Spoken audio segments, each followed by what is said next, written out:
नमस्कार साथियों, आज की क्लास में आप सबका हार्दिक स्वागत है। साथियों, आज की क्लास में हम हिंदी साहित्य से संबंधित महत्वपूर्ण प्रश्नों पर विस्तृत चर्चा करेंगे। ये क्लास हिंदी से संबंधित सभी परीक्षाओं के लिए अत्यंत उपयोगी है।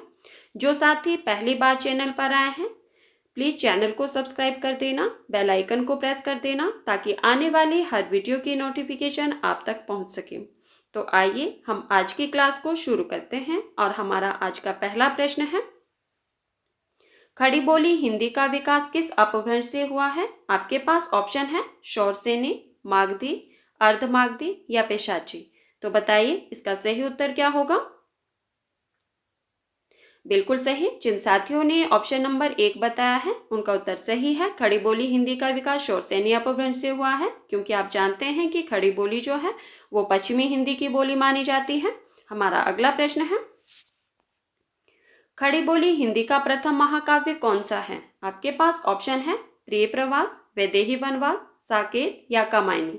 तो बताइए इसका सही उत्तर क्या होगा और साथ में इसके रचनाकार कौन है और इसका रचनाकाल क्या है ये भी बताना है आपको। बिल्कुल सही। जिन साथियों ने ऑप्शन नंबर 1 बताया है उनका उत्तर सही है। खड़ी बोली हिंदी का प्रथम महाकाव्य प्रिय प्रवास को माना जाता है। ठीक है, इसके रचनाकार कौन है? तो हरियों जी की रचना है ये 1914 ईस्वी की। कई बार परीक्षा में प्रश्न आता है कि प्रिय प्रवास में कुल कितने सर्ग हैं? तो कितने सर्ग हैं? 17 सर्ग हैं। अब हम बात करते हैं कि वैदेही वनवास किसकी रचना है। बताइए वैदेही वनवास के रचनाकार कौन है? बिल्कुल सही, वैदेही वनवास भी हरियोजी की रचना है। साकेत मैथिली शरण गुप्त की रचना है और कामायनी जयशंकर प्रसाद की रचना है। हमारा अगला प्रश्न है, रामचंद्र शुक्ल के अनुसार खड़ी बोली गद्य की पहली रचना कौन सी है? आपके पास ऑप्शन है गोरा बादल की कथा, चंद छंद वर्णन की महिमा, भाषा योग वाशिष्ठ या इनमें से कोई नहीं। तो बताइए इसका सही उत्तर क्या होगा? रामचंद्र शुक्ल के अनुसार खड़ी बोली गद्य की पहली रचना कौन सी है उसका चयन करना है आपको और साथ में ये भी बताना है कि इसके रचनाकार कौन है। बिल्कुल सही। जिन साथियों ने ऑप्शन नंबर 2 बताया है उनका उत्तर सही है। शुक्ल के अनुसार खड़ी बोली गद्य की पहली रचना चंद छंद वर्णन की महिमा है और इसके रचनाकार कौन है? तो यह गंग कवि द्वारा रचित है। हमारा अगला प्रश्न है, निम्न में से यशपाल की आत्मकथा है। आपके पास ऑप्शन है मेरी जीवन यात्रा, सिंहावलोकन, नीड़ का निर्माण फिर या मेरा जीवन प्रवाह। तो बताइए इसका सही उत्तर क्या होगा? यशपाल की आत्मकथा का चयन करना है आपको और साथ में ये भी बताना है कि यह आत्मकथा जो है वो कितने खंडों में प्रकाशित हुई है और कब कब हुई है। बताइए इसका सही उत्तर क्या होगा? बिल्कुल सही। जिन साथियों ने ऑप्शन नंबर 2 बताया है उनका उत्तर सही है। यशपाल की आत्मकथा कौन सी है? तो सिंहावलोकन है। यह 3 खंडों में प्रकाशित हुई है। ठीक है, कितने खंडों में प्रकाशित हुई है? 3 खंडों में। प्रथम खंड जो है वो 1951 में, द्वितीय 1952 में और तृतीय 1955 में। ठीक है, अब हम बात करते हैं कि मेरी जीवन यात्रा, इसके रचनाकार कौन है? बताइए मेरी जीवन यात्रा। बिल्कुल सही, राहुल सांकृत्यायन की आत्मकथा है मेरी जीवन यात्रा। और नीड़ का निर्माण हरिवंश राय बच्चन जी की आत्मकथा है और मेरा जीवन प्रवाह, इसके रचनाकार कौन है? तो वियोगी हरि है। हमारा अगला प्रश्न है, निम्न में से कौन सी रचना नागार्जुन की नहीं है? आपको बताना है कि इनमें से नागार्जुन की रचना कौन सी नहीं है उसका चयन करना है। आपके पास ऑप्शन है तुमने कहा था, प्यासी पथराई आंखें, तुम्हें सौंपता हूं या युग धारा। तो बताइए इसका सही उत्तर क्या होगा और साथ में ये बताना है कि अगर यह रचना नागार्जुन की नहीं है तो किसकी है। बिल्कुल सही। जिन साथियों ने ऑप्शन नंबर 3 बताया है उनका उत्तर सही है। तुम्हें सौंपता हूं नागार्जुन की रचना नहीं है। किसकी रचना है ये? त्रिलोचन की रचना है 1985 ईस्वी की। हमारा अगला प्रश्न है, अंग्रेजी के ढंग का हिंदी का पहला मौलिक उपन्यास किसे माना जाता है? आपको बताना है कि अंग्रेजी के ढंग का हिंदी का पहला मौलिक उपन्यास किसे माना जाता है। आपके पास ऑप्शन है भाग्यवती, देवरानी जेठानी की कहानी, परीक्षा गुरु या गोदान। तो बताइए इसका सही उत्तर क्या होगा। और साथ में इसके रचनाकार कौन है ये भी बताना है आपको। बिल्कुल सही। जिन साथियों ने ऑप्शन नंबर 3 बताया है उनका उत्तर सही है, परीक्षा गुरु को अंग्रेजी के ढंग का हिंदी का पहला मौलिक उपन्यास माना जाता है। और इसके उपन्यासकार कौन है? बिल्कुल सही, लाला श्रीनिवास दास। ठीक है, 1882 ईस्वी का उपन्यास है ये लाला श्रीनिवास दास का। अब मुझे बताइए कि भाग्यवती के उपन्यासकार कौन है? बताइए, भाग्यवती के रचनाकार कौन है? बिल्कुल सही, सरदाराम फिल्लोरी। 1877 ईस्वी का उपन्यास है सरदाराम फिल्लोरी का भाग्यवती। और देवरानी जेठानी की कहानी, इसके रचनाकार कौन है? बताइए। बिल्कुल सही, पंडित गौरीदत्त। ठीक है, देवरानी जेठानी की कहानी पंडित गौरीदत्त का उपन्यास है 1870 ईस्वी का। गोदान के रचनाकार कौन है? बिल्कुल सही, गोदान जो है वो प्रेमचंद जी का उपन्यास है 1936 ईस्वी का। हमारा अगला प्रश्न है, निम्नलिखित में से कौन सा कवि दूसरा सप्तक में सम्मिलित नहीं था? आपको बताना है कि इनमें से दूसरा सप्तक में कौन सा कवि सम्मिलित नहीं था। आपके पास ऑप्शन है भवानी प्रसाद मिश्र, शंकुतला माथुर, शमशेर बहादुर सिंह या मुक्तिबोध। तो बताइए इसका सही उत्तर क्या होगा। और साथ में ये बताना है कि अगर वह दूसरे सप्तक में सम्मिलित नहीं था तो किस सप्तक के कवि माने जाते हैं वो। पिछली क्लास में हमने डिटेल से चर्चा की थी। जिन साथियों ने इससे पहले वाली क्लासेस को नहीं देखा है प्लीज प्लेलिस्ट में जाकर आप देख सकते हैं। बिल्कुल सही, जिन साथियों ने ऑप्शन नंबर 4 बताया है उनका उत्तर सही है। मुक्तिबोध जो है वो दूसरे सप्तक में सम्मिलित नहीं है। ठीक है, किस सप्तक के कवि माने जाते हैं? तो मुक्तिबोध जो है वो तार सप्तक के कवि माने जाते हैं। हमारा अगला प्रश्न है, निम्न में से कौन सा निबंधकार भारतेंदु युग का नहीं है? आपके पास ऑप्शन है बालमुकुंद गुप्त, श्रीनिवास दास, प्रताप नारायण मिश्र या बालकृष्ण भट्ट। तो बताइए इसका सही उत्तर क्या होगा। कौन सा निबंधकार भारतेंदु युग का नहीं है उसका चयन करना है और साथ में ये बताना है कि अगर वह भारतेंदु युग के निबंधकार नहीं है तो किस युग से संबंधित है। बिल्कुल सही, जिन साथियों ने ऑप्शन नंबर 1 बताया है उनका उत्तर सही है। बालमुकुंद गुप्त भारतेंदु युग के कवि नहीं है। ठीक है, यह द्विवेदी युग के निबंधकार माने जाते हैं। हमारा अगला प्रश्न है, बाकी ये तीनों जो है वो भारतेंदु युग के निबंधकार है। बालमुकुंद गुप्त जो है वो द्विवेदी युग के निबंधकार माने जाते हैं। हमारा अगला प्रश्न है, इनमें से कौन सा युग्म संगत नहीं है? आपको बताना है कि इसमें से कौन सा युग्म संगत नहीं है। एक साइड आपके पास जो है वो रचनाएं दी गई है और दूसरी साइड जो है वो रचनाकार का नाम दिया गया है, जैसे भारत दूरदशा, भारतेंदु, प्रयासचित, जयशंकर प्रसाद, दशरथ नंदन, जगदीश चंद्र माथुर, कबीरा खड़ा बाजार में लक्ष्मी नारायण लाल। तो आपको बताना है कि कौन सा युग्म जो है वो संगत नहीं है, उसका चयन करना है आपको। भारत दूरदशा भारतेंदु जी की रचना है, बिल्कुल सही।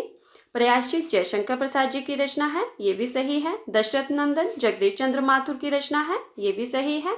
कबीरा खड़ा बाजार में लक्ष्मी नारायण की रचना नहीं है, किसकी रचना है ये बताइए। बिल्कुल सही, भीष्म साहनी की। ठीक है, कबीरा खड़ा बाजार जो है इसका सही उत्तर होगा हमारा ऑप्शन नंबर 4। कबीरा खड़ा बाजार में लक्ष्मी नारायण मिश्र की रचना नहीं है, किसकी रचना है ये? भीष्म साहनी की है, 1981 ईस्वी का नाटक है ये। हमारा अगला प्रश्न है, सारंग किस शब्द का समानार्थक है? आपको बताना है कि सारंग किस शब्द का समानार्थक है। आपके पास ऑप्शन है मतंग, शार्दूल, हिरण या हरिवाहन। तो बताइए इसका सही उत्तर क्या होगा। बिल्कुल सही, जिन साथियों ने ऑप्शन नंबर 2 बताया है उनका उत्तर सही है। सारंग जो है वो शार्दूल का समानार्थक है। ठीक है, और सारंग के जो अन्य समानार्थक शब्द है वो कौन कौन से हैं, जैसे एक हो गया आपका शार्दूल हो गया, फिर मृगराज, वनराज, मृगेंद्र, ये सभी जो है शब्द ये सारंग के समानार्थक है। हमारा अगला प्रश्न है, शराबी उपन्यास के रचनाकार कौन है? आपके पास ऑप्शन है हजारी प्रसाद द्विवेदी, प्रेमचंद, श्रीलाल शुक्ल, बेचन शर्मा उग्र। तो बताइए इसका सही उत्तर क्या होगा?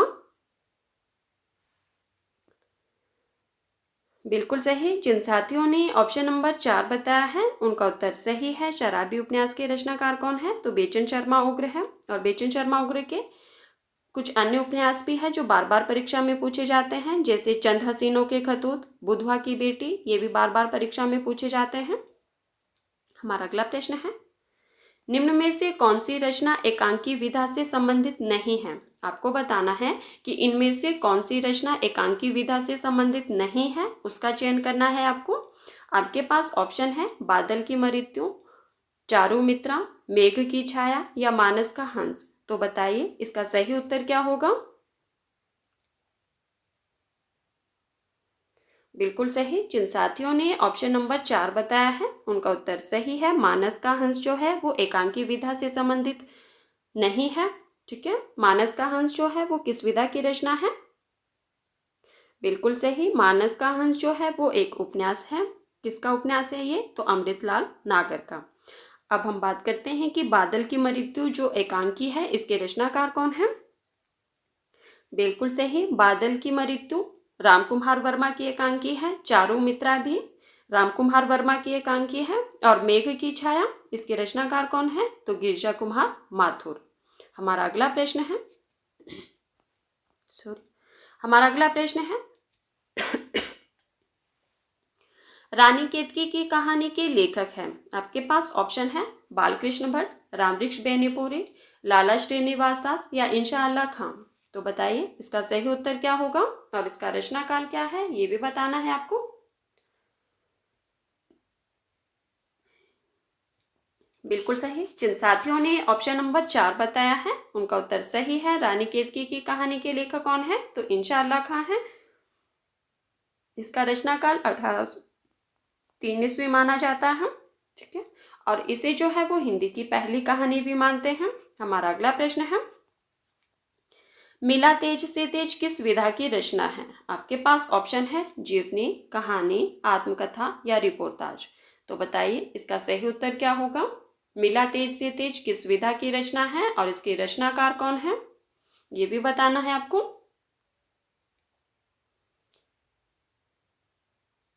बिल्कुल सही। जिन साथियों ने ऑप्शन नंबर 1 बताया है उनका उत्तर सही है। मिला तेज से तेज एक जीवनी विधा की रचना है और इसके रचनाकार कौन है? बिल्कुल सही, सुधा चौहान है। और किसके जीवन से संबंधित है ये? तो सुधा चौहान की माता जो थी वो थी सुभद्रा कुमारी चौहान, उनके जीवन से संबंधित है ये। साथियों, अगर आपको क्लास पसंद आए तो प्लीज़ वीडियो को लाइक कर देना और वीडियो को ज़्यादा से ज़्यादा शेयर कर देना। हमारा अगला प्रश्न है, महाप्राण विशेषण किस कवि को प्रदान किया गया है? आपके पास ऑप्शन है जयशंकर प्रसाद, महादेवी वर्मा, मैथिली शरण गुप्त या सूर्यकांत त्रिपाठी निराला। तो बताइए इसका सही उत्तर क्या होगा? महाप्राण विशेषण जो है वो किस कवि को प्रदान किया गया है? बताइए इसका सही उत्तर क्या होगा? बिल्कुल सही। जिन साथियों ने ऑप्शन नंबर 4 बताया है उनका उत्तर सही है। महाप्राण जो है वो सूर्यकांत त्रिपाठी निराला को कहा जाता है। ठीक है, अब हम बात करते हैं कि जयशंकर प्रसाद का उपनाम क्या है। प्रश्न कई तरह से पूछे जा सकते हैं। हो सकता है अगली बार आपसे प्रश्न पूछा जाए कि सूर्यकांत त्रिपाठी निराला का उपनाम क्या है, तो इनको महाप्राण भी कहा जाता है। महाप्राण विशेषण किस कवि को कहा जाता है? विशेषण मतलब विशेषता बताने वाला। तो अब बताइए आप कि जयशंकर प्रसाद का उपनाम क्या है? बिल्कुल सही, जयशंकर प्रसाद का उपनाम है कलाधर। और महादेवी वर्मा को क्या कहा जाता है? तो आधुनिक मीरा जो है वो महादेवी वर्मा को कहा जाता है। और मैथिली शरण गुप्त का उपनाम क्या है? तो मैथिली शरण गुप्त को दद्दा कहा जाता है। हमारा अगला प्रश्न है, निबंध संग्रह शब्दिता के निबंधकार हैं। आपको बताना है कि निबंध संग्रह है शब्दिता, इसके निबंधकार कौन है? आपके पास ऑप्शन है विवेकी राय, बालकृष्ण भट्ट, हजारी प्रसाद द्विवेदी या धर्मवीर भारती। तो बताइए इसका सही उत्तर क्या होगा? बिल्कुल सही। जिन साथियों ने ऑप्शन नंबर 4 बताया है उनका उत्तर सही है। शब्दिता निबंध संग्रह के निबंधकार कौन है? तो धर्मवीर भारती है। धर्मवीर भारती की अन्य रचनाएं हैं जैसे ठेले पर हिमालय, ये भी बार बार परीक्षा में पूछा जाता है। हमारा अगला प्रश्न है, भुक्तिवाद के प्रवर्तक कौन है? आपके पास ऑप्शन है भरत मुनि, भट्टनायक, भट्टलोलट या शंकुक। तो बताइए इसका सही उत्तर क्या होगा? भुक्तिवाद के प्रवर्तक कौन है? बिल्कुल सही। जिन साथियों ने ऑप्शन नंबर 2 बताया है उनका उत्तर सही है। भुक्तिवाद के प्रवर्तक भट्टनायक है। अब हम बात करते हैं कि भरत मुनि के संप्रदाय का नाम क्या है? बिल्कुल सही, रस सिद्धांत। ठीक है। और भट्टलोलट किसके वो है प्रवर्तक माने जाते हैं? तो उत्पत्तिवाद के, और शंकुक अनुमितिवाद के।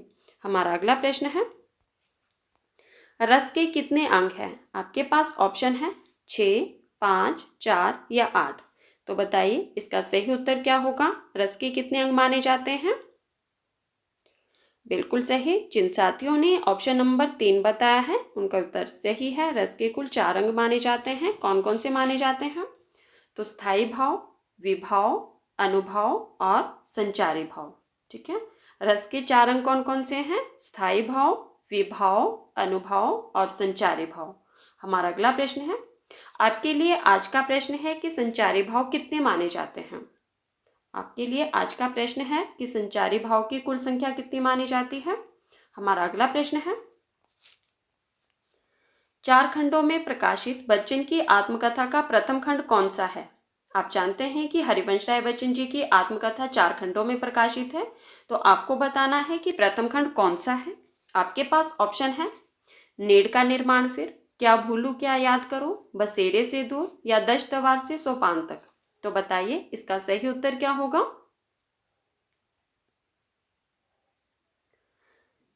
प्रथम खंड का चयन करना है आपको। बिल्कुल सही। जिन साथियों ने ऑप्शन नंबर 2 बताया है उनका उत्तर सही है। प्रथम खंड जो है वो है क्या भूलू क्या याद करूं, 1969 ईस्वी का। ठीक है। और दूसरा जो था वो कौन सा था इनका? दूसरा खंड कौन सा था? नेड़ का निर्माण, 1970 ईस्वी का। नेड़ का निर्माण 1970 का।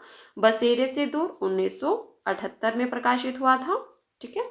और चौथा जो खंड हुआ था इसका प्रकाशन, उसका कब हुआ था? 1985 ईस्वी में। ये चारों जो है वो हरिवंश राय बच्चन जी की आत्मकथा के खंड है। हमारा अगला प्रश्न है, पाल गोमरा का स्कूटर कहानी का प्रकाशन वर्ष है। आपके पास ऑप्शन है 1956, 1996, 1997 या 1992। तो बताइए इसका सही उत्तर क्या होगा? पाल गोमरा का स्कूटर कहानी का प्रकाशन वर्ष क्या है और इसके कहानीकार कौन है, उनका नाम भी बताना है आपको। बिल्कुल सही। जिन साथियों ने ऑप्शन नंबर 3 बताया है उनका उत्तर सही है। पाल गोमरा का स्कूटर कहानी का प्रकाशन वर्ष 1997 ईस्वी है। और इसके कहानीकार कौन है? किसकी कहानी है ये?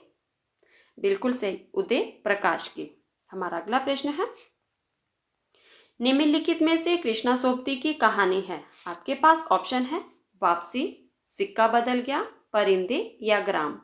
तो बताइए इसका सही उत्तर क्या होगा? कृष्णा सोबती की कहानी कौन सी है, इसका चयन करना है आपको। बिल्कुल सही। जिन साथियों ने ऑप्शन नंबर 2 बताया है उनका उत्तर सही है। सिक्का बदल गया कृष्णा सोबती की कहानी है। अब बताइए मुझे कि वापसी के कहानीकार कौन है? वापसी जो है वो किसकी रचना है?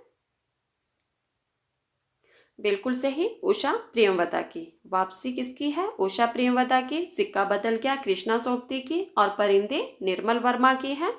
और ग्राम जयशंकर प्रसाद जी की कहानी है। ठीक है। तो साथियों ये थे आज के हमारे कुछ महत्वपूर्ण प्रश्न जिन पर हमने चर्चा की। अगर आपको वीडियो पसंद आए तो प्लीज़ वीडियो को लाइक कर देना और वीडियो को ज़्यादा से ज़्यादा शेयर कर देना। धन्यवाद। मिलते हैं अगली क्लास में।